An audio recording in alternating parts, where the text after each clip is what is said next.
This is Ethan, and I'm here with Dave, and together we are Dave and Ethan's 2,000-inch Weird Al podcast, episode 132-inch. On this week's episode, we spill the beans on our Weird Al-related trip to Los Angeles to see Weird Al perform as part of Tim Burton's The Nightmare Before Christmas live-to-film concert experience.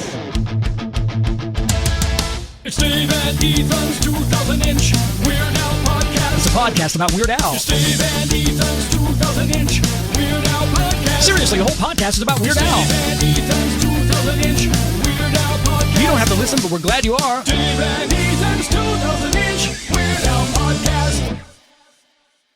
Dave, we are still home, back from our trip, and just in time for our 11-foot episode. Wow, 11-foot episode. So let's see, that must mean that this is episode 132-inch. Yes, that's absolutely right. Now, the way I was always taught to remember is you take the 1, and then you take the 3 and subtract the 2, and then you have 2 ones left, so 11. And what do those ones need? They need shoes. That's right! Shoes for their Feet. Absolutely! That's a little unorthodox way to do it. Where were you taught that? Oh, back in college. Oh, so did you go to college for teaching elementary school? Nope.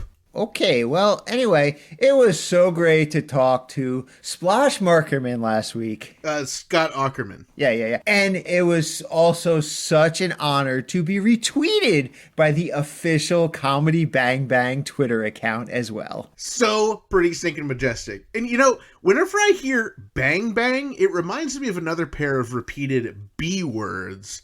This week's episode is brought to you in part by vegan burrito restaurant Burrito in Troy, New York, home of the 2-pound double wrapped in a quesadilla burrito and Wizard Burger in Albany, New York. Come on down to Burrito and Burrito your burrito, or hop on over to Wizard Burger for mouth-watering, loaded, dare I say, beefy vegan burgers. From Troy to Albany to Uranus, Burrito and Wizard Burger feed the hungry with out-of-this-world, plant-based, real food, always vegan style. Visit burritosquare.com and wizardburger.com to order ahead. Well, Ethan, I can't wait for us to tell everyone all about our incredible, pretty stinking majestic trip to Los Angeles to see The Nightmare Before Christmas and all that other stuff we did. Oh, I can't wait either, Dave. But before we talk about our incredible and pretty stinking majestic trip to Los Angeles to see The Nightmare Before Christmas and all that other stuff we did, it's time for This Week in Weird Al Related News!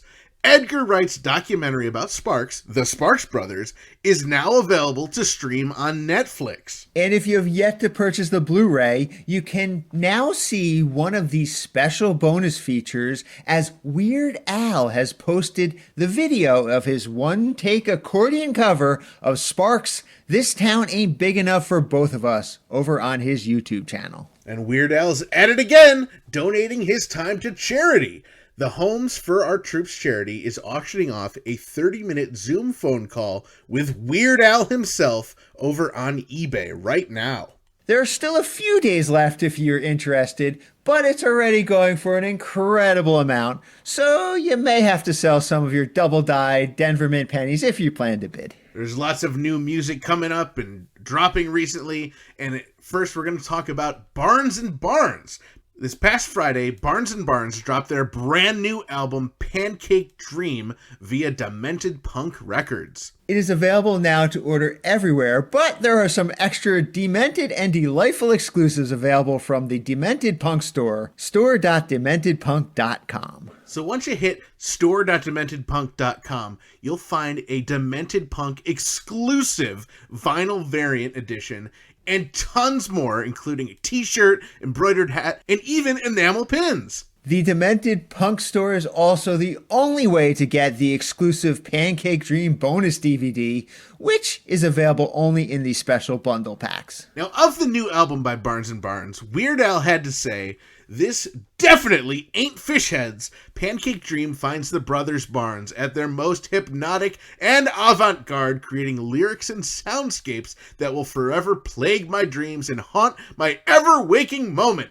Yeah." The bundles, the vinyl variants, and the DVDs are all extremely limited, so don't wait to grab your copy of Pancake Dream at store.dementedpunk.com.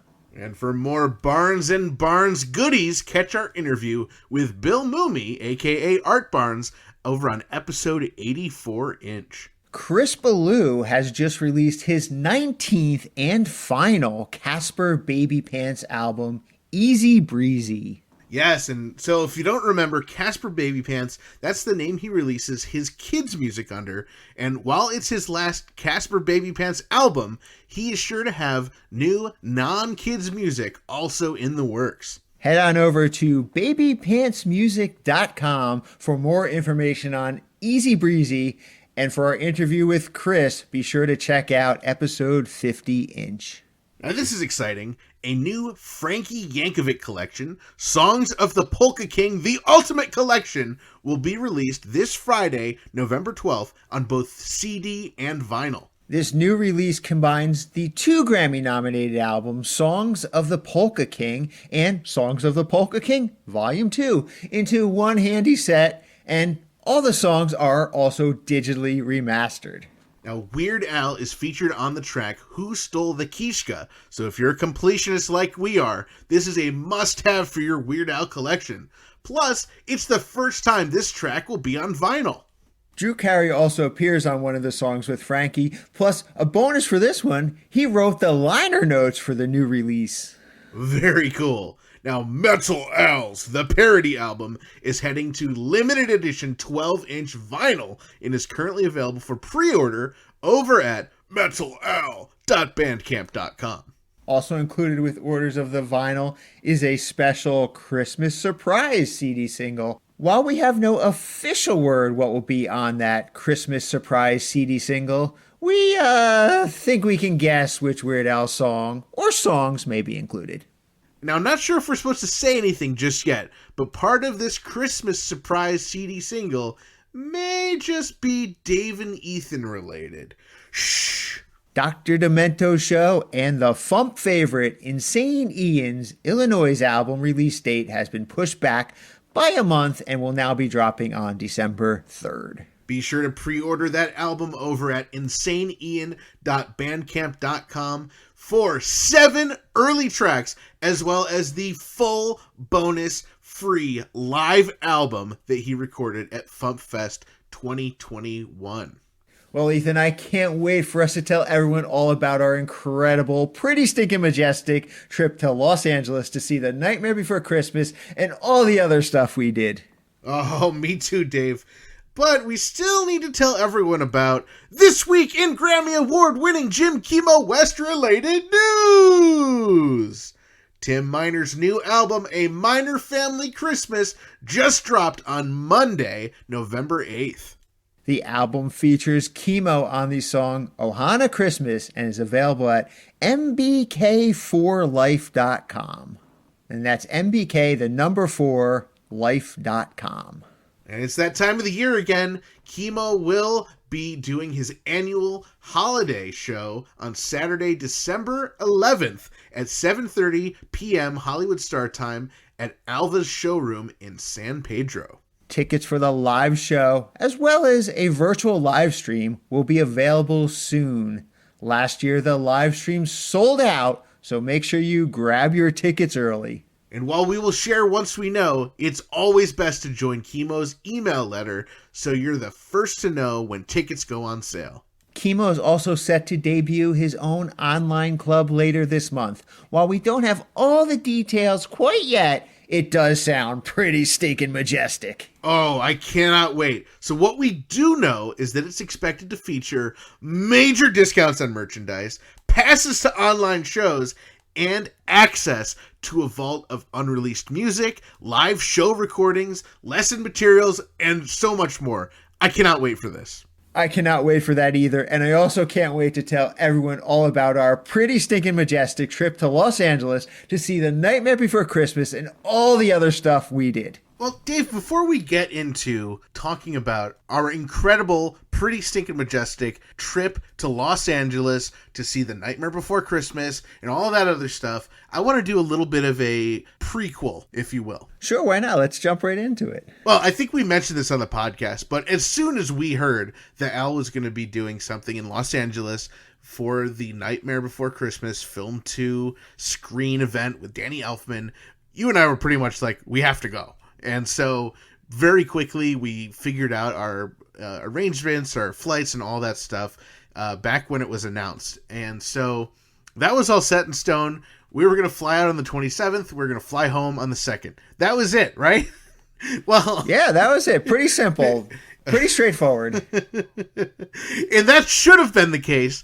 But on Monday, October 25th, at a last-minute announcement, it was announced that Weird Al was going to be hosting an event with Bobcat Goldthwait and Dana Gold at Largo in Los Angeles on Tuesday the 26th, the day before we get in to fly out specifically to see Weird Al.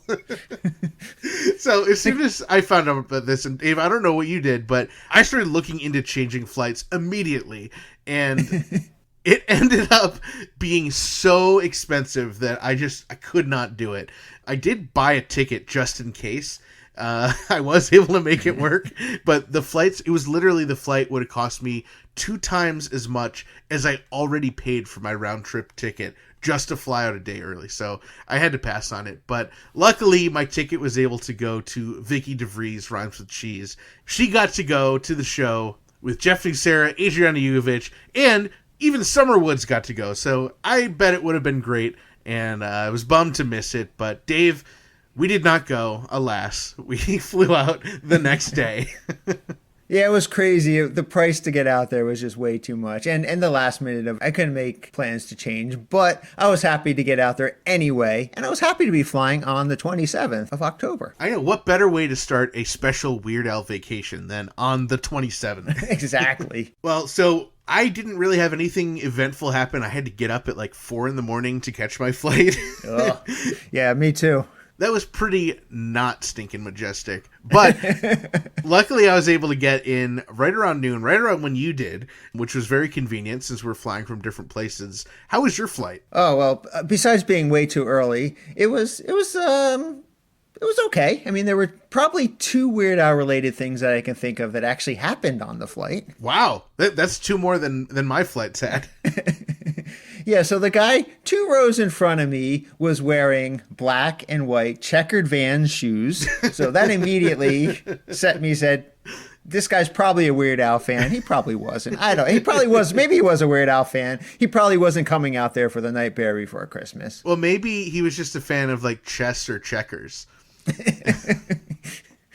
And so, you know how you can kind of like see through the seats on your flights and you can kind of like spy on the person in front of you, what they're watching on the screens? Well, thanks for clarifying that what they're watching on the screens. You spy on them, like what they're eating, what they're drinking, what their nail polish color is. No, I know. Yeah, when there's the big screens on the seat, of course you can see it. You can't not see that. Right. Yeah. And it's a long flight. You got to keep yourself busy. Anyway, so the woman in the middle seat in front of me, I caught that she was watching a movie and I recognized this guy on the screen. I said, that's Brian Haley. And if you don't know who Brian Haley is, he played the Hooded Avenger in the Weird Al show. So that was pretty cool. I never did catch the name of the movie, but I just saw that Brian Haley was in it. So somewhere out there, Brian Haley got some work besides the Weird Al show. I don't know if I would have recognized him without the costume and the mask and everything. That's a great job, Dave. So we both got into LA right around the same time on the morning of the 27th, or early afternoon, I suppose. And we went and got our rental car. And, we didn't really have a preference. We were just like, yeah, just give us whatever. And maybe we should have had more of a preference because we ended up with the biggest Ford Explorer I have ever seen in my entire life. I think this thing had its own zip code. It was like the size of Montana. It was huge. It was like a Hummer. It was just like so big, but it had all sorts of cool like technology, and it was really fun to drive around in. And I think the best part was the camera. So like most cars have backup cameras. This had cameras from every direction, and it even had like some algorithm that would give you an overhead view of the car. Even though there was no overhead camera, it just stitched them together that way. I have never seen anything like that. Yeah, it was wild. I had to look up a couple of times to see if a drone was following us. That's how good that camera was. It was really helpful because parking that thing in between lines is nearly impossible without 500 different cameras. So they really knew what they were doing. And the other cool thing about actually, in retrospect, getting a really huge Ford Explorer was that we were able to then shuttle people around easily because we had at least 3 rows of seats in that thing. And room for suitcases. Yeah, that was pretty awesome. So we were staying in Pasadena, which ended up being a pretty convenient spot. So after we checked into our Airbnb, Dave, we had to head to this place that I found out about like 6 months ago and have just been like dying to go to ever since. And so literally that's the first thing we did. And the place is called Galco's Soda Pop Stop. And it is this old world type grocery store that features 700 different types of soda pop. It was insane. Yeah, it was really pretty cool place. I mean, just about any kind of soda you could ever imagine was in there, and tons of sodas I had never heard of before. It was really cool, and we picked up quite a few of them, for our trip out there, and we had some plans for them. We were going to record some secret episodes where we would taste test many of the sodas that we bought. Yeah, and those ended up being really fun. I was very surprised at which ones we liked and which ones we hated, and which ones we agreed on and which ones we didn't agree on. So if you are one of our Patreon supporters, we'd love you to check out secret episodes 19, 20, 21, and 22, where we go through all of those crazy sodas and give a raw opinion. One of them almost makes us barf. that's that one, yes. If that's not a preview, I don't know what I don't know what is. You know what else was cool about that store? Not only did they just have soda, but they had all these like kind of obscure candies in there as well. And they had these 2 candy bars, which I'd never heard of before. And they were actually Weird Al related. One of them was called Rocky Road, and the other one was called Idaho Spud. So addicted to Spuds, and I love Rocky Road. So of course we had to pick those up. We had to. There was no option in not picking those up. And maybe it's just because we're from the East Coast and they're not East Coast candy, but I don't know. I'd never heard of them before. So I am curious if any of our listeners are familiar with Rocky Road or Idaho Spud. But if you're not, and you're a Patreon supporter, you can check out Secret Episode 22, where we actually try them and give you our opinions on them. And spoiler alert, one of them was a lot better than the other one.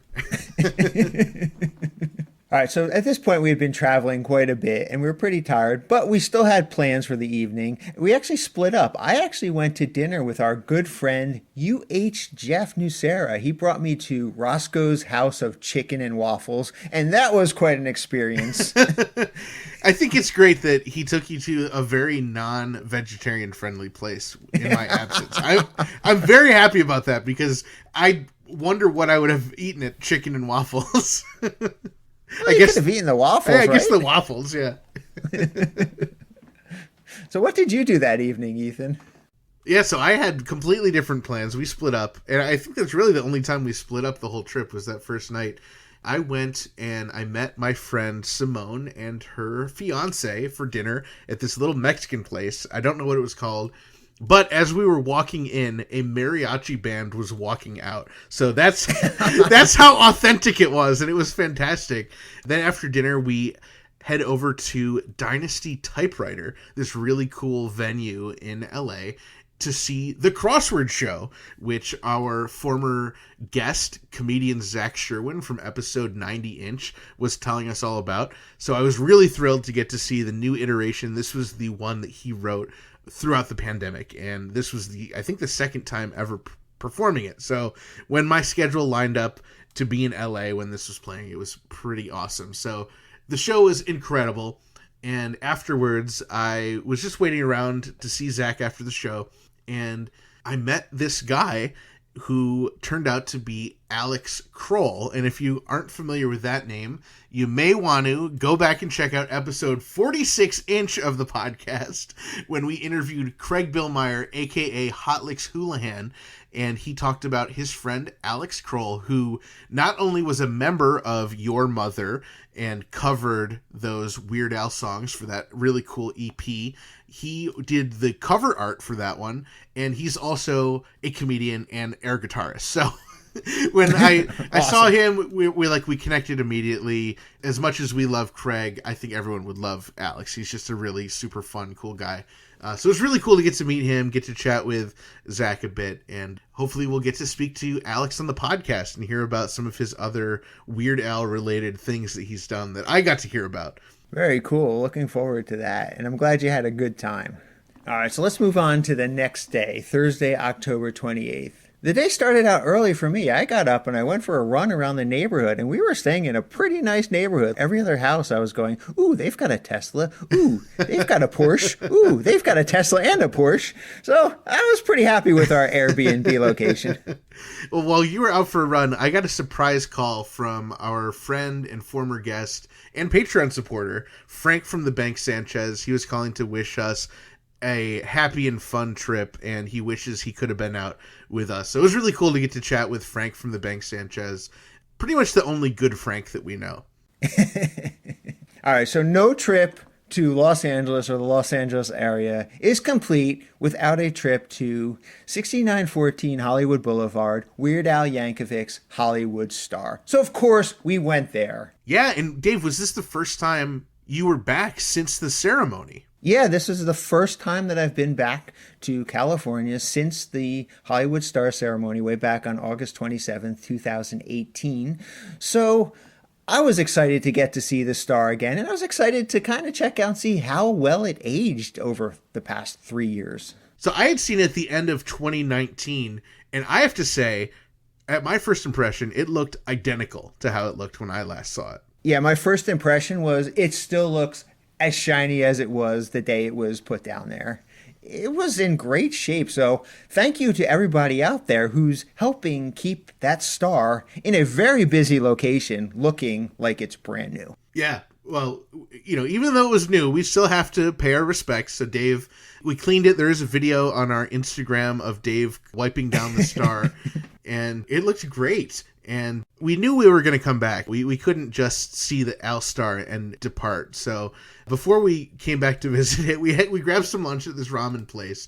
And really, our ultimate goal was to head down to the Hollywood Funko Store. Oh my, that was such a cool store. And when you said we were going to the Hollywood Funko Store, I mean, I knew that they had that whole build your own Funko thing, but I expected it to be a tiny little store, which maybe had a few shelves full of, you know, Funko stuff, and you would kind of, you know, be able to pick and choose a few of them. But this place was huge. It was gigantic. It was like its own little amusement park in its own way. I agree with you 100%, Dave. I did not expect what it was going to look like or the size it was going to be. Like you said, I was expecting like a pretty small store with a couple shelves, maybe a couple exclusives. They had thousands of Funko Pops, including each theme had its own room with, you know, the walls were decorated. They had giant Funko Pops. Like, you walk in, the first thing you see is this giant Groot, and you can pose with it. It's like way taller than I am. It's huge. And then like you look around and there's like all these superheroes. There's like a whole waterfall with like Black Panther and this whole scene. And then they have like the whole Avengers Guardians of the Galaxy room where there's like Thanos and Gamora and, you know, Spider-Man's hanging from the ceiling. They've got like a whole Justice League room with like Batman and Superman, and it was insane. Like it honestly probably took us an hour or more just to walk around and see everything. Oh, easily took us that long. And just to put it in perspective, these figures, these giant figures that you can pose with, you can touch them and everything. They kind of encourage it. They are like 8, 10, 12 feet tall. There's like gigantic displays. There's this huge, gigantic Little Mermaid display, which had a a full-size like ship in it, and there was like Jurassic Park. There was a Fred Flintstone car which you could sit in next to Fred Flintstone. Yeah. There was a whole room just full of Star Wars. There was a whole room of Harry Potter, a whole room full of Disney. It was incredible, that store. It was definitely worth a stop if you're in Hollywood. Definitely worth checking that out. Yeah, and so Dave, you mentioned a couple of them, but we definitely felt in a very Weird Al friendly location with the Jurassic Park and the Flintstones. They had a big Twinkie, an MTV Moon Man award, the Yodas and stuff in the Star Wars room. And because we knew Al was going to be performing in the Nightmare Before Christmas show as the character Shock, we looked for a Shock Funko figure, but we did not find one. Yeah, they did. They had a few Nightmare Before Christmas figures, but they did not have the Shock figure. And the other one that I was looking for, I noticed they had a Donald Duck figure, and I'm a big fan of Scrooge McDuck, but I could not find one in there. Oh!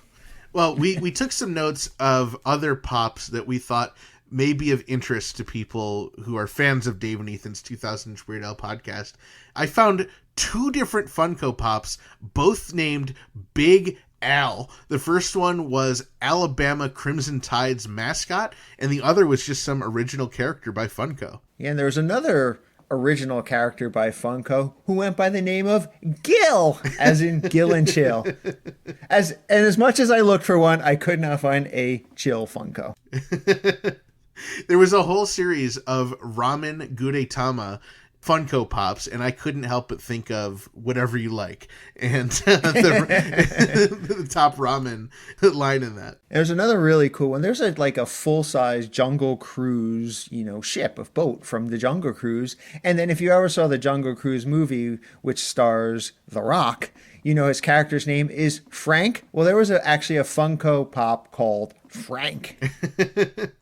And also, on the topic of our horrible intern Frank, there was another Funko Pop named Frank that I saw. It was Frank Beard of ZZ Top, and there was a Frank from It's Always Sunny in Philadelphia. So there were a couple representations. I didn't see any Ethan Funko Pops, Dave.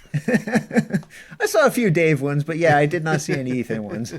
Because there was no Ethan Funko Pop, because there was no Dave Elvis Rossi Funko Pop, we thought it would be great to check out the Build a Funko station. And I believe Sarah Shearer, who worked at Funko, who we interviewed back on episode 107-inch, she told us about this whole thing. And ever since she told us about the Build a Funko, I've just been so excited to actually try it myself. Yeah, me too. I was curious to see what that was all about. And we kind of lucked out when we got there because we got there pretty late in the day. Maybe it was 3 o'clock or so, Hollywood start time when we got there. And we kind of expected that whole thing would have been full and sold out by now, filled up. But when we walked up to the station to sign up, the guy's like, oh yeah, there's 3 spots left. And you're going to have to wait about 45 minutes. So It was a no-brainer. We were like, oh, we have to do it. We have to at least check it out. Yeah, and it was definitely not what I expected. I guess I was sort of expecting like a Lego store build a minifigure station where it's just you root around and you put stuff together, but it's really a lot more sophisticated than that. So we signed up, and they only have a certain number of slots per day, and they go really quickly. So we signed up, and they give you this link for your cell phone that you check, and it tells you what place in line you are. And when it's your turn, you have 5 minutes or you're done, and they kick you out and you're screwed. So luckily we were able to make it in time for 5 minutes, and we went in, and I was really planning to make an Ethan, but I was kind of disappointed with their selection of pieces. I didn't find anything that really made sense for an official Ethan Allman Funko Pop. Yeah, they did not have a great selection of choices. I will agree with you there. I mean, they're really, if you wanted a basic figure, you could probably put one together. But if you're kind of looking for something really specific, I don't know if you're going to be able to create a pop that looks exactly what you want it to look like. I think it's really a fun thing to be able to make up brand new characters, but if you're really trying to match someone perfectly, like if you're trying to make yourself, it's a lot more difficult. Now, there were some items that could have worked better for me, but they were just out of stock. So like black glasses, out of stock. A black t-shirt, out of stock. Like, that's all I wear pretty much. Black shirt, black glasses, black hat, black pants. That's it. Yeah, and the other thing is that they don't really give you a lot of time to choose, what you want your Funko Pop to look like. Because they want to get as many people through that station as they possibly can, they only give you a couple minutes to kind of figure out what you want. So there's a bunch of choices and you have to kind of think quickly to put it together. So it's almost like worth it to go there once, check everything out, not make anything, and kind of think about what you want, and then go back later if you have that option. Yeah, I really wish they would have given us a chance to look at the pieces before it was our time, but they're very secretive about looking at it. Like we'll talk about it in a bit. The second day we were there, we were trying to show how it worked to our friends, and they kept yelling at us for looking at it. So there's a few things they could do to make it a little bit easier, a little bit more user-friendly. But once I decided that there was no way I was making it a convincing Ethan Funko, I started looking like, could I make Weird Al like in one of his costumes, or could I make one of his band members? And I don't know if you found this or if I found this, Dave, but we figured out that the magic wands could look like drumsticks. And from there, we actually built a really awesome John Bermuda Schwartz Funko Pop. Yes, a very convincing Bermuda Schwartz Funko Pop. Absolutely. It came out amazing, actually. We weren't quite sure how it was going to come out because, like you said, it's kind of, you can't really see what your piece looks like until they kind of hand it to you. Yeah, how it works is you fill out an order form, you write down the part numbers that you want, and then they go off and they build it. And so you don't actually see it until after you've already paid for it and you pick up the pop, and then you can see if it looks good. So we took a chance. We each got a Bermuda Schwartz Funko Pop, hoping it would look good. We thought the Funko Pop looked pretty convincing, but we wanted the official okay from John Bermuda Schwartz himself. So we took a picture of the Funko Pop that we just created and we sent it off to Bermuda, and he was like, "Where did you get that? That's amazing." So I think he gave it a thumbs up. Yes, he's like, "You got to get me one. I love that. I need one." So there was no way that we were able to go back in that day. So we're like, all right, we're going to have to find a way to go back to the Funko store, get Bermuda one. And a couple of our friends like UH Jeff and Kenneth Gwinnett, we knew would want Funko Pops of Bermuda as well. So more on that as we chronologically go through our adventure. Yeah. So another really cool spot on Hollywood Boulevard is there's this really neat record store, music store called Amoeba Records. So we were passing by and we said, well, let's go in there, check it out. And Dave and I, we are veterans of going to stores looking for Weird Al.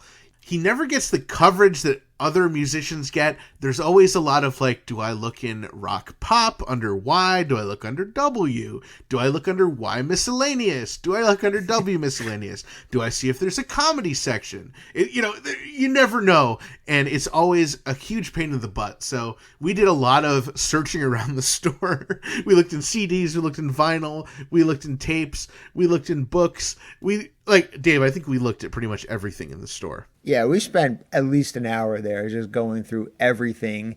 And we eventually did find that they did have a very small, buried at the bottom of the racks comedy section. And believe it or not, they did not even have a little placard for Weird Al in their comedy section. The only thing we found that was Weird Al was an Eat It generic cover 45 single. So we found a few things that Weird Al was also on, but official Weird Al releases, that was it. And it was only like $2, so we bought it. Well, after we checked out Amoeba Records and thoroughly went through their stuff and found out that they're not big fans of Weird Al there. At least they don't carry a lot of his stuff. Or they're so popular and it was sold out, but the fact that there wasn't even a placard kind of bummed me out. So, of course, we're on Hollywood Boulevard. We've got some time to pass before we get back down to Weird Al's Star to pay our final respects and say goodbye. So we decided to walk up and down the Hollywood Boulevard and look for Weird Al-related stars. Yeah, so there were two in particular that we really wanted to see, and that was Lin-Manuel Miranda's star and Don McLean's star, because Al had spoken at both of those ceremonies. So those were the top priority ones. So before we talk about those, Dave, do you want to just go through just a couple of the other ones we came across? Yeah, in no particular order. I mean, we saw stars from Leslie Nielsen, Jack Black, Stan Freberg, Spike Jonze, Neil Diamond. We saw Ernest Borgnine, Queen, Robert Goulet, Ronald Reagan, Pat Boone, Jamie Lee Curtis, Drew Carey, and Dave, you got to explain this one, Gloria Stewart. Right, so we get to the Gloria Stewart star, and for those who don't know, she played the elderly Rose character in the Titanic movie, as well as the Hanson music video River, the opening and closing sequences. And I'm like, it's Gloria Stewart. We've got to take a picture for a star. It's Weird Al related. And Ethan was like, no, we don't. I'm like, yes, we do. It was too much of a stretch for me. Dave, I'm glad that we're mentioning it, but I did not waste the pixels on my camera with a Gloria Stewart picture. The music video was directed by Weird Al, and Weird Al also starred in the video with Gloria Stewart. I think that counts. I mean, if we're counting, Ronald Reagan and Robert Goulet and Drew Carey, then I think that she needs to count as well. Well, all right, Dave, we'll count it. But a couple others, we saw Dr. Seuss. Of course, Weird Al's rendition of Green Eggs and Ham is quite classic. And it's not a Halloween unless someone shows you the picture of Paul Rudd dressed as Weird Al. So we saw that one. And, of course, we had to find the great Billy Barty from UHF. Yeah, absolutely. And we were tickled to see one of our friends has a star. Our friend and listener, Steve Allen. He has a star on the Walk of Fame. Not sure what he did to get on there. And I also saw one for Alfred Newman. And I don't think it's Alfred E. Newman, but that's kind of out-related. If we're going to count Gloria Stewart, we're going to count Alfred Newman, Dave, okay? All right. I guess so. The other little side trip we wanted to stop at the Capitol Records building, which is on Vine Street, right off of Hollywood Boulevard, just because it's Capitol Records where Weird Al pretty much got his first record deal. Yes, that was really cool to see up close. And somehow, like, right out front, like, the Beatles got their stars right out front of Capitol Records. I don't know how anyone even knows who they are to get that great of a spot. All in a line right in front of Capitol Records. I wonder what they did to get that coveted spot. So we mentioned the Lin-Manuel Miranda star and the Don McLean star. So the Lin-Manuel Miranda star was very conveniently located right in front of the Hamilton gift shop, which was really funny and a great tie-in. I don't know if the star was there first or the shop was there first, but someone deserves an award for that placement. And what was interesting? The Don McLean star, that's not that old of a star. It was installed pretty recently, but somehow it was one of the dirtiest stars, like dirt, grungy star-looking stars on the Hollywood Boulevard. It looked like it had been there for years and never been cleaned. Yeah, it was very not McLean. It was crazy because Al's star, we know, is 3 years old, and that looked brand new. And Don McLean's, it's what, 3 months, a couple months old, and It looked like it's been there since the 60s. I don't know. It was very bizarre. Maybe it just it had a bad night. Someone vomited on it. I don't know. So like we mentioned earlier with the Funko Bermudas, we ended up going back to Funko the next day. We met our friends Javier and Chad, a.k.a. Metal Al. And the lines get real busy on the weekend. So it was Friday, but Chad got there around 10 a.m. to reserve a spot. And the place isn't open until noon, and we still had to wait maybe an hour or two before we could make them. So we go in, we each make a couple Bermudas, and when we pick them up, now I actually wasn't there because they made a mistake on the billing for my order, so I had to go in. But Dave, what did they say when you guys picked up your Bermuda Pops? Right, so you picked up your Bermudas. They handed you 4 Bermudas, which was the limit. You can only make 4 figures. And then they took you off to fix, their accounting error. And then they bring out the next batch, which of course has more Bermudas in it. And there's a note attached to one of the boxes. And the lady picks it up. She said something along the lines of, "Oh no, you guys can't make Bermuda Schwartz figures. He's a public figure. You guys are banished from making Bermuda Schwartzes," basically. And we're like, oh no, do we at least get the ones we made? She was nice. She gave us the ones that we had actually already made. They had already put them together, so I guess they figured they might as well give them to us. And we already paid for them. But then they pretty much told us that we are banished from ever making Bermuda Schwartz figures again. And I don't know if there's going to be a flag in the system, so sorry, listeners. Good luck if you if you try and go. Maybe the Seattle store, the Everett store will let you do it. But yeah, maybe wait a couple weeks before you try to get the Bermuda at the Funko store. So that was pretty crazy. But of course, that was the morning to our first show, the Nightmare Before Christmas live to film concert experience. And Dave, we got there and there was so much traffic. Oh yeah, the real nightmare in the Nightmare Before Christmas live to film concert experience is the traffic getting to the Bank of California Stadium and the process you have to go to actually get into the stadium, and then seeing the prices of the food that they had and the lack of selection of food that they had. That's the real nightmare. Water was $7, but soda was $6. So that was kind of weird. We went in, and of course, after we waited in a long line and after we got our vaccination checked, we went through the metal detector, waited in another line, we scan our tickets and they're like, oh, sorry, you guys can't go in the store.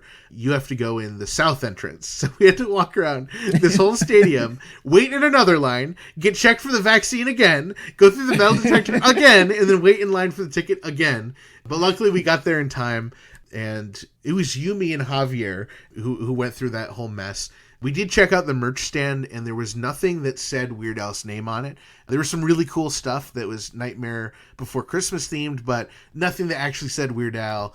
So I ended up passing on getting merchandise. I probably would have if it said Weird Al on it, though.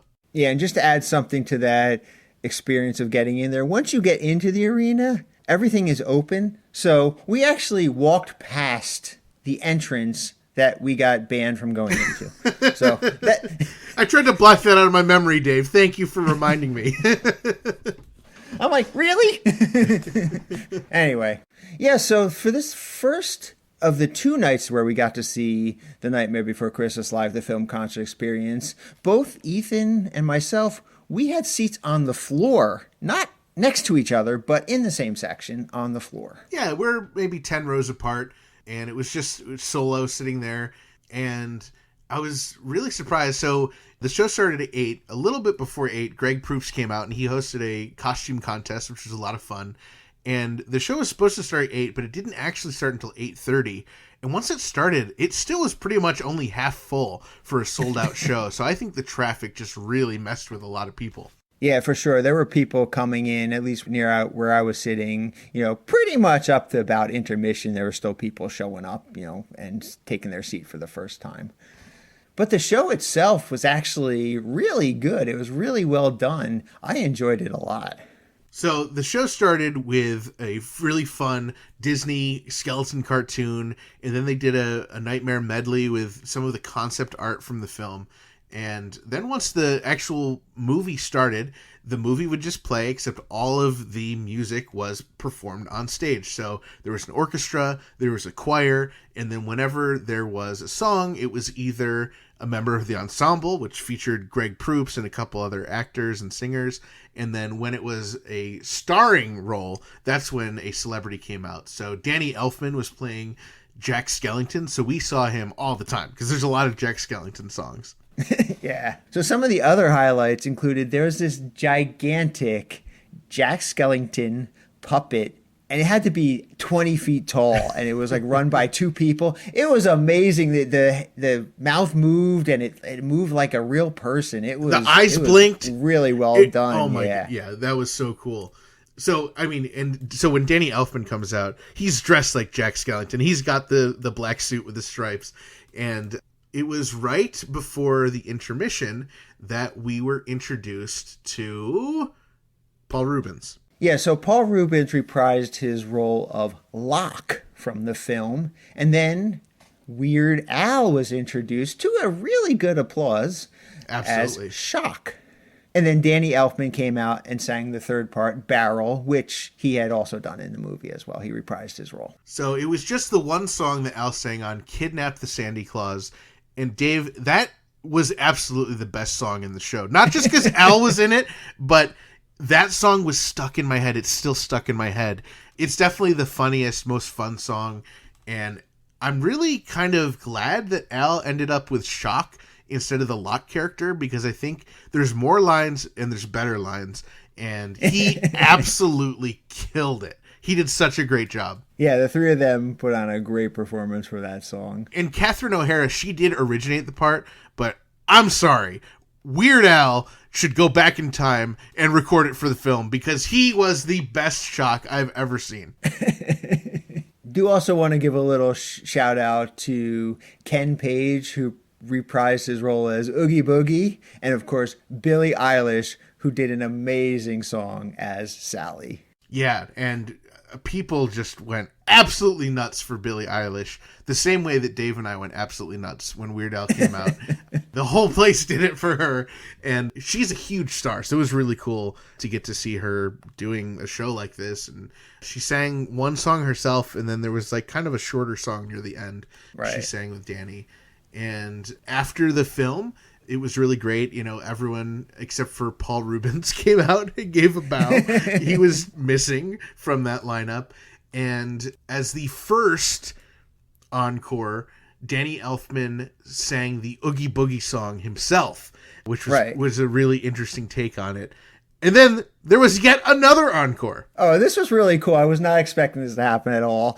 But, of course, Danny Elfman, he kind of fronts the group Oingo Boingo. Well, he kind of assembled 5 people from Oingo Boingo, and they did a great rendition of their song, Dead Man's Party. And the whole place was standing up and dancing. It was a lot of fun. It was a great encore, a great way to end the show.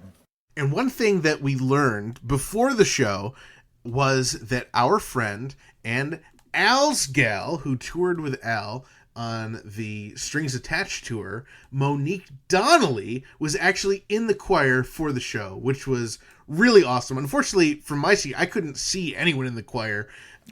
No. But Monique is a great friend of ours, and she was interviewed on episode 91-inch of the podcast. But it was really cool because they played credits for the show after the credits for the film. And we saw Monique listed as a choir member, and we saw Jay Levy listed under special thanks. So that was really cool to see a couple more Al connections in the show. Yeah, definitely. And I do want to give a shout out to our friend Mary Alicia and her boyfriend John, who were actually at the show as well. They came down to the floor to say hi to us at intermission, and Mary had this incredible light up Spatula City costume. It was pretty stinking majestic. Great job on that costume, Mary. Yeah, that costume was brilliant. She also had a spatula that she completely bedazzled, and it was just, it was so cool. It was really great to get to see her. And I don't know if I'd met John before, but it was great to see him or meet him again. And it was really great. And I know there were a few other folks that were also there that we didn't get to see. But of course, after the show, we did meet back up with Javier, and we found Jeff and Adriana and brought them all home in our giant boat/tank. So speaking of Monique Donnelly, the next day, Saturday, October 30th, we actually had lunch at Sun Cafe Organic in Studio City with all 3 Al's gals. Oh, yeah, it was so great. We got to have lunch with the amazing Lisa Popeil, the incredible Scotty Haskell, now known as Scotty Mitchell, and the amazing Monique Donnelly. Yes, and we've interviewed all 3 of them on the podcast, so if you're just listening to this episode first for some reason, Lisa was interviewed on episode 37-inch and episode 38-inch. Scotty was interviewed on episode 85-inch. And last but not least, Monique was interviewed on episode 91-inch. It was so great to get to see all 3 of Al's gals, and it was so nice to catch up with them. And I feel like that they were excited to get together, not just with us, but with themselves together, because they hadn't seen each other in a long time either. So there was a lot of reminiscing going all around. We talked a bit about the tour. We talked about everything. It was a lot of fun. And it was a great restaurant, that Sun Cafe Organic. It wasn't bad. It was pretty good. Yeah, I mean, everything on the menu was vegan. And Dave, you know I'm a vegetarian. Vegan is great with me. I was worried about you. I didn't know if you would enjoy the stuff on the menu, because I remember Jackie and I took you to some like raw vegan place in Vancouver once, and like you ordered a carrot and it was, you weren't thrilled by it. But you got a really great meal. Yeah, I got a vegetarian pepperoni pizza. I don't know how they do that, but I got one of those, and it was really good, and everybody wanted to try some, so everybody tried some, and they all agreed it was pretty good. It was really tasty. And Dave, I got a vegan Reuben. Nice. And it was good. It was good, yeah. And everyone really enjoyed their meals. So after lunch with the gals, Dave and I were wondering what we should do, and we decided when in LA, we need to do more pilgrimages. So, and so the first place we went is somewhere I've been wanting to go for so long. So I'm so glad we finally went. Yeah, so there were several places that I had never been to that were owl related that I thought would be fun, or at least demented music related. And one of them that you mentioned, the Galmore Building, which is actually the apartment building mentioned in the song Melanie, but not just that, it's also a real apartment building. It's not quite 16 stories, or at least 16 stories like in the song. It's a little bit shorter than that, but not only does it have that significance with the song, it also is the place where Al had his first apartment. It was really awesome. So we were just excited to be there and to pose in front of the sign, but a delivery person was there with some Chinese food. And so we, followed her into the building. She held the door for us. It was totally legit. And we knew which floor and which room was Al's. So we did go up and we visited his actual apartment door. We didn't go in. We didn't knock. I didn't touch the door or anything. We took some pictures, but it was really cool just to get to walk up the steps that Weird Al once walked up. Walk past the laundry room where Weird Al used to wash his patchwork pants and Hawaiian shirts in. It was pretty stinking majestic, Dave. All right, so after we checked out the Galmore Building and checked that one off of our list, there was one more place we decided we wanted to go to, which also is featured in a Weird Al song, this song being Craigslist. So if you remember in the song, Al talks about being on a phone call with his mother before ordering a soy decaf hazelnut latte at the Coffee Bean on San Vicente Boulevard. Well, as it turns out, there is a real Coffee Bean on San Vicente Boulevard. I've always wanted to go there. Dave, I know you've always wanted to go there. So we went there. Yeah, we went there, and we actually ordered ourselves soy decaf hazelnut lattes while we were there. It's a real thing. You can actually order that. I had no idea. And I was very careful. The guy gave me my receipt. All I ordered was the soy decaf hazelnut latte. I'm like, this is perfect for the collection.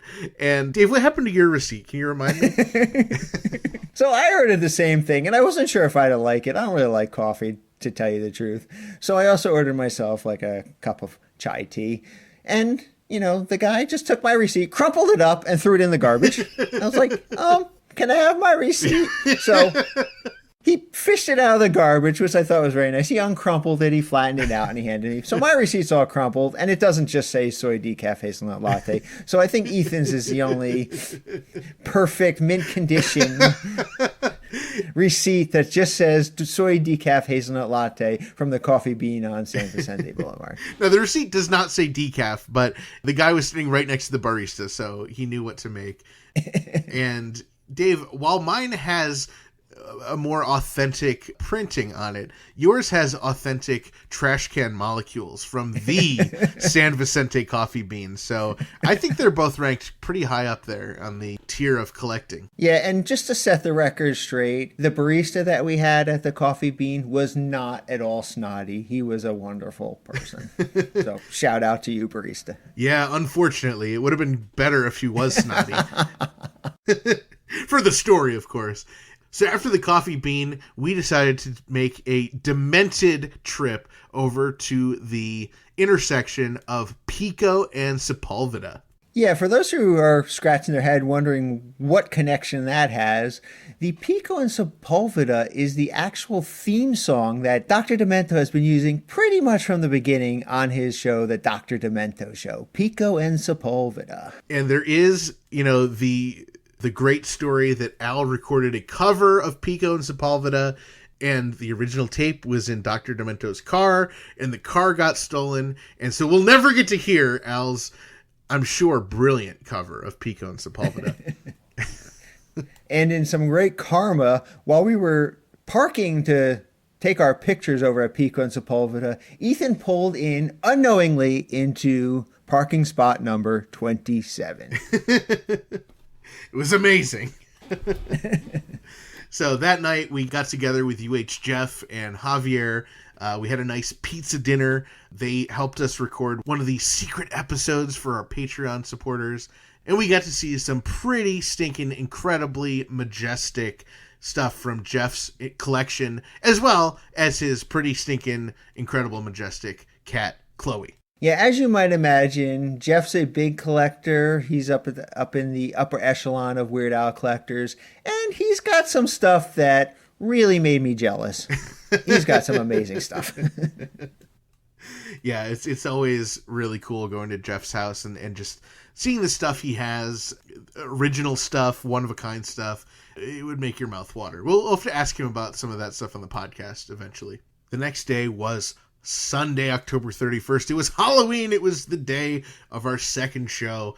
And after all the crazy traffic we hit on Friday, we were determined to get to the venue extra early, just so we had no issues at all. Yeah, so we left with plenty of time for traffic. And wouldn't you know it, there wasn't any traffic. We got there super early. Well, and that's because we left so early. So we totally avoided the traffic. It was great.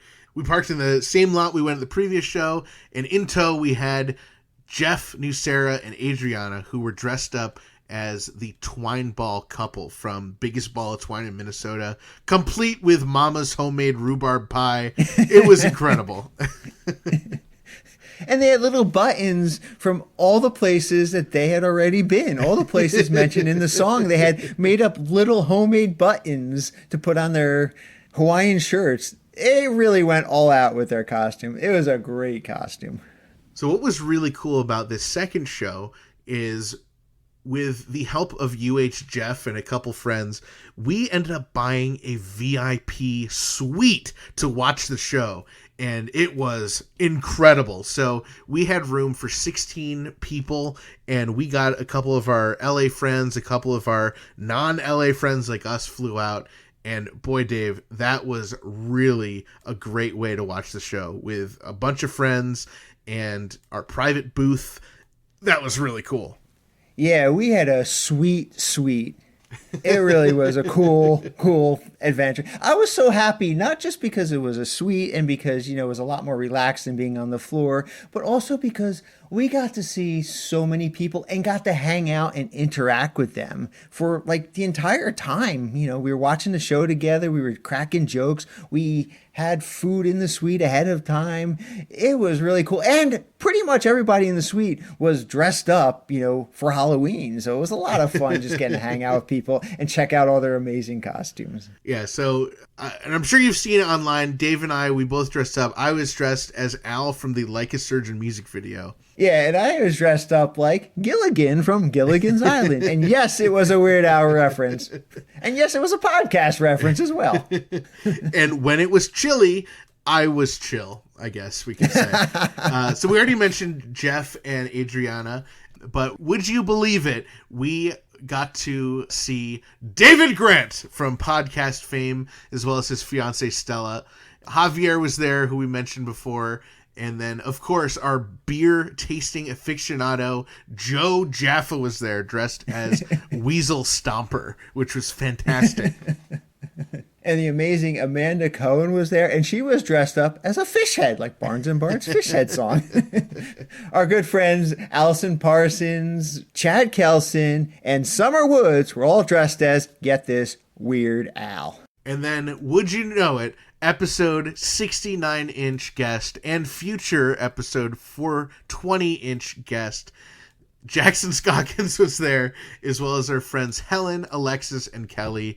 What a great group of people. That was so much fun. Yeah, and Kelly was also dressed up as Weird Al. And Helen, she had this amazing costume. She was Bella, the poodle from the Poodle Hat album. And if you remember way back to one of the very early Strings Attached Tour bonus episodes, Jeremy Ween was at one of the Florida shows with you, Dave, and he was actually at the event with his girlfriend, so he somehow was able to get up into the private VIP area, and so he was there hanging out for a few minutes with us. And while he was there, he noticed that his friend, Jermaine Fowler from Coming to America and the sitcom Superior Donuts, was actually sitting in the suite next to us. So got to say hi to Jermaine, and was really cool getting to see Jeremy and his girlfriend. All right, so we're not going to get too much into this show because it was the exact same show that we had already seen and talked about. But I do want to point out that when Weird Al came out on stage and was introduced, our entire suite just erupted. We were probably easily the loudest people in the stadium at that point. I really hope that Weird Al and everyone else on stage heard us because we were loud. Dave, I lost my voice. I screamed Weird Al's name so loud. Like for days after that, I could not talk, but it was worth it. Now, Dave, this is the greatest thing. So we got to see the show. We got to hang out with our friends. We got to sit in this really fun area. That was all we were expecting. So after taking some pictures and saying our goodbyes, we were ready to leave.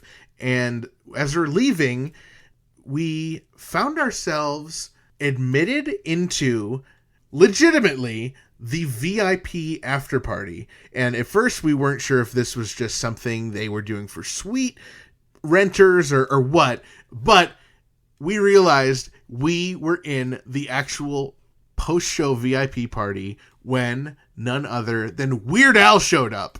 Yeah, it was totally unexpected. I don't think anyone was expecting this to happen. But we were just hanging out, chatting, passing time. And all of a sudden, someone's like, hey, look, it's Weird Al.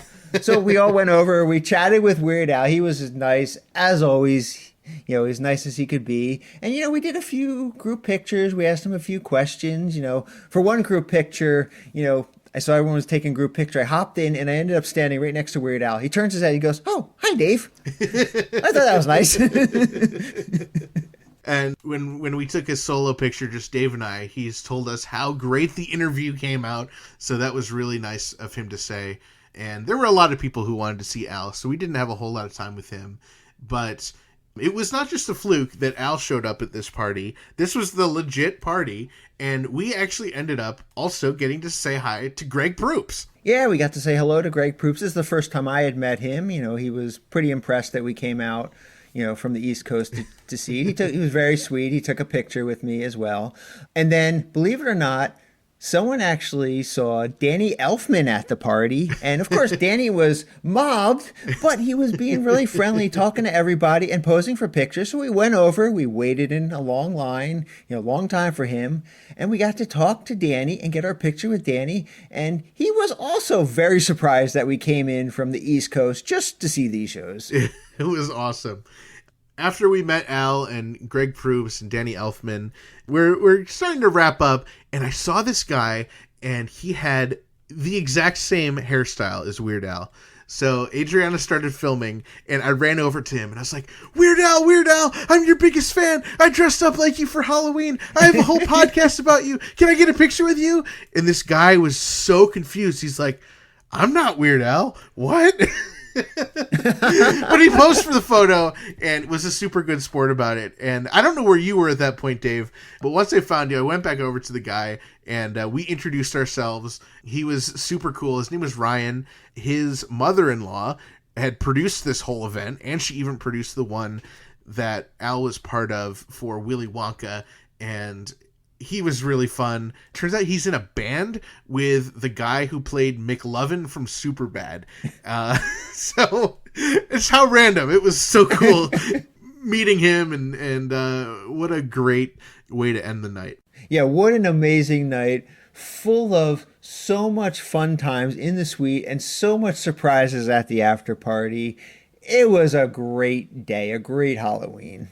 So after that, we had just one day left before our very, very early flights back home to the East Coast, back home to burrito time. And we were very lucky to get to see the wonderful, the incredible Vicky DeVries, Rhymes with Cheese.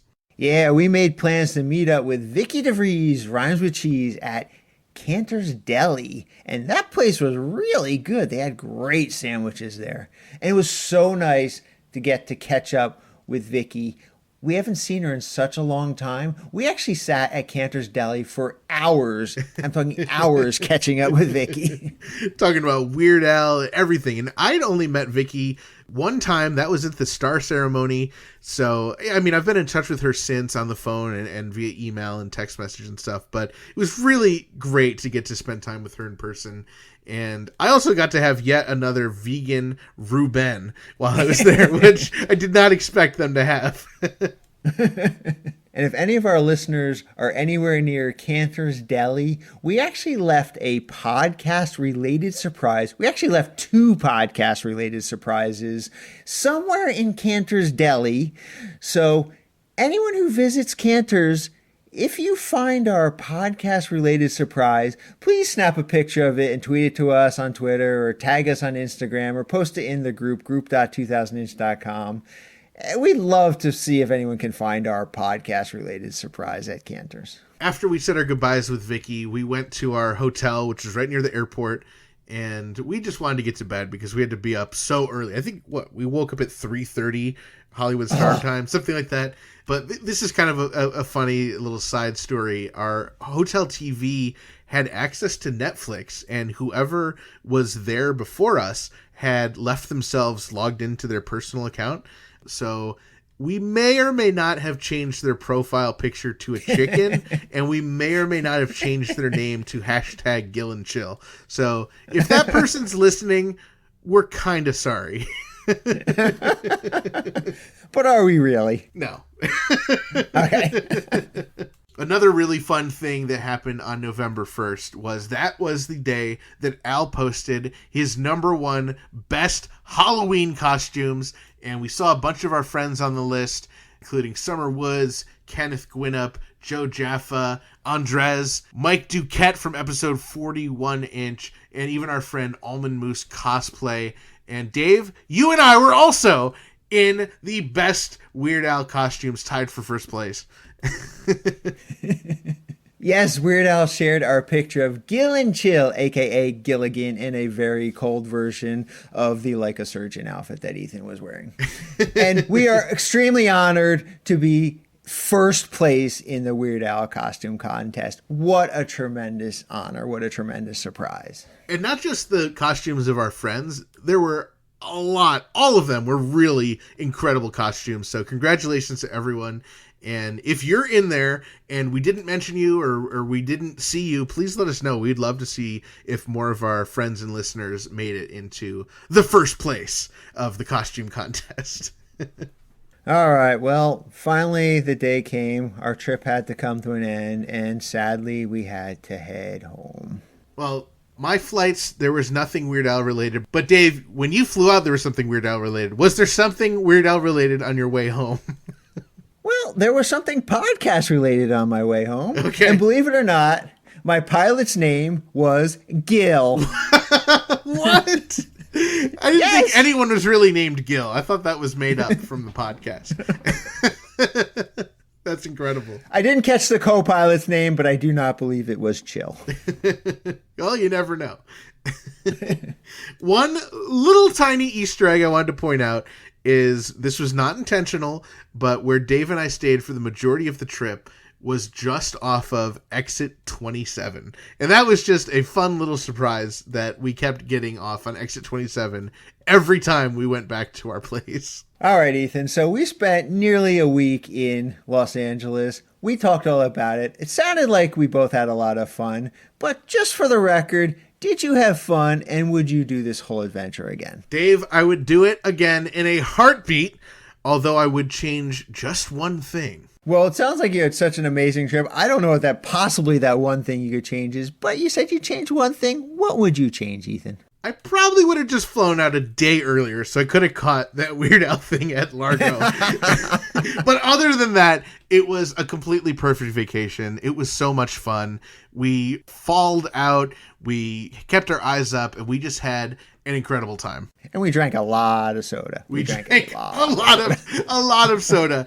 I really think people are going to enjoy those episodes. So to our Patreon supporters, please enjoy those soda episodes. Please listen to them. We drank so much soda for you.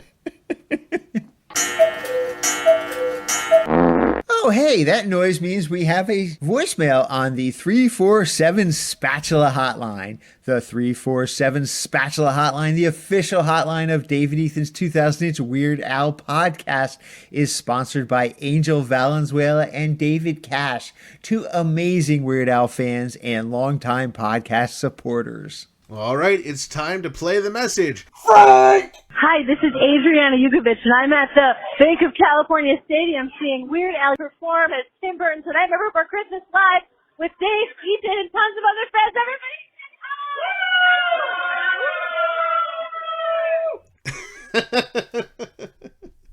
Oh, man, Dave, I remember her asking us to say hi. I had no idea what that was for. Well, thank you, Adriana, and everyone in the suite, including us, for that incredible phone call. Even though Weird Al-tober's over, we wanted to let everyone in our Patreon family know that as of Sunday, secret episode number 18, our complete, uninterrupted, and uncensored Weird Al Yankovic interview has been posted for your listening pleasure. And that's not all. As of Monday, secret episode number 19, the first of our 4 episodes where we review soda from our trip that we just took in Los Angeles, is now live for our Patreon family as well. So be sure to head over to patreon.com/2000inch and pledge $5 or more per month to hear all of the secret episodes, including those 2 new ones, with even more coming soon. Plus, you will also get all the other amazing perks that come with being in our Patreon family. So head on over to patreon.com/2000inch to find out more and support Dave and Ethan's 2000-inch Weird Al podcast. Dave, speaking of, I actually had an idea for a secret episode. Oh, yeah? Well, what were you thinking? What if, on a secret episode, we discuss, in great detail, each and every TikTok video of Sebastian Shepard, a.k.a. David Grant, a.k.a. Dave Grant, a.k.a. Paul Squall, a.k.a. Wolf and Wool, a.k.a. MC Chalkskin, a.k.a. at SEB_SAGP. Wow, that sounds like something Sebastian Shepard, a.k.a. David Grant, a.k.a. Dave Grant, a.k.a. Paul Squall, a.k.a. Wolf and Wool, a.k.a. MC Chalkskin, a.k.a. at SEB_SHEP would love. And everyone else would probably totally hate it. Totally hate it? Well, why? Because they've already subscribed and obsessively followed everything Sebastian Shepard, a.k.a. David Grant, a.k.a. Dave Grant, a.k.a. Paul Squall, a.k.a. Wolf and Wool, a.k.a. MC Chalkskin, a.k.a. at SEB_SHEP posts. Well, everything Sebastian Shepard, a.k.a. David Grant, a.k.a. Dave Grant, a.k.a. Paul Squall, a.k.a. Wolf and Wool, a.k.a. MC Chalkskin, a.k.a. at SEB_SHEP is fascinating. Well, I agree with that. So head on over to wolfandwool.com and then follow at SEB_SHEP on TikTok. This week's episode is brought to you in part by Discover Darwin, promoting tourism in Darwin, Minnesota. Not only is historic Darwin, Minnesota beautiful, it's also unequal. According to the year 2000 census, women in Darwin, Minnesota have a median income of 27% less than that of the median income of men. Did you say 27? Woohoo! That's the Weird Al number! So visit Darwin, Minnesota on your next expedition. Discover Darwin, more than just a twine ball.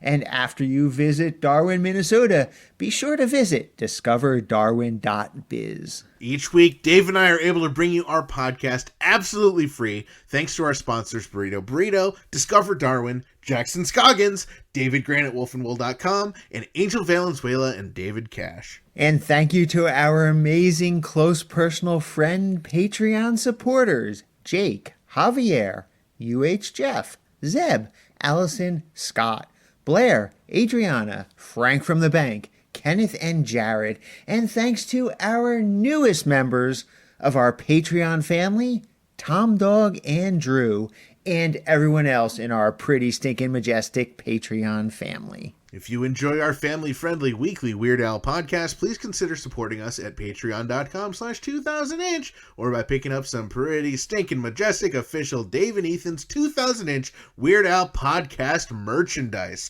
over at shop.2000inch.com. There are still a few more episodes of our Black and White and Weird All Over bonus episode series where we sit down with author John Bermuda Schwartz, so get your books ready because our no-good intern Frank tells us that he will resume posting those bonus episodes shortly. And meanwhile, if you're already a member of our Patreon family or you're planning on joining, you can listen right now up through bonus episode 8 centimeter. Our Patreon family gets to hear all bonus episodes early, and don't you forget it. Dave and I love hearing from our listeners and other Weird Al fans, so be sure to join our Facebook community and post about Weird Al by visiting group.2000inch.com. And we also love it when we receive voicemail via our official 27-hour-a-day podcast hotline, 347 Spatula. Leave us a message, might even hear it on a future episode. And for everything about our podcast, including incredible past episodes and guests, be sure to visit WeirdAlPodcast.com or 2000inch.com and keep up on new episodes, podcast news, and events by following at 2000inch on Facebook, Twitter, and Instagram. And thank you for subscribing and leaving reviews on your favorite podcast app. Thank you once again to Adriana Yankovic and everyone in the Nightmare Before Christmas suite. Thank you to the Grammy Award-winning Jim Kimo West for our incredible podcast theme song. And thank you to Weird Al Yankovic, as this podcast probably would not exist without him. And a big thanks to all of you, our listeners, subscribers, Patreon supporters, and sponsors, and everyone else who makes our podcast possible. Thank you all for listening to Dave and Ethan's 2000-inch Weird Al podcast. And always remember to gill and chill. I forgot to mention something important from our LA trip, Dave. Hey, no problem, Ethan. There's still plenty of time. Are you sure? I mean, isn't the ending theme song coming soon? No, I'm pretty sure you've still got plenty of time. Are you absolutely, positively positive, though? I mean, I feel like as soon as I start saying this important thing, our no-good intern Frank will just fade me out and start the music. Come on, Frank would never do that. Okay, you're right, Dave. All right, Ethan, what is this important information from our LA trip that you'd like to share with everybody? Okay, well, so remember we went to the... Frank! Hey, don't fit me! Frank! Stop that, Frank. As I was saying, oh crap, I forgot it again. That was Dave and Ethan's 2000-inch Weird Al podcast, episode 132-inch. The podcast that based a vacation around Weird Al singing for 3 minutes.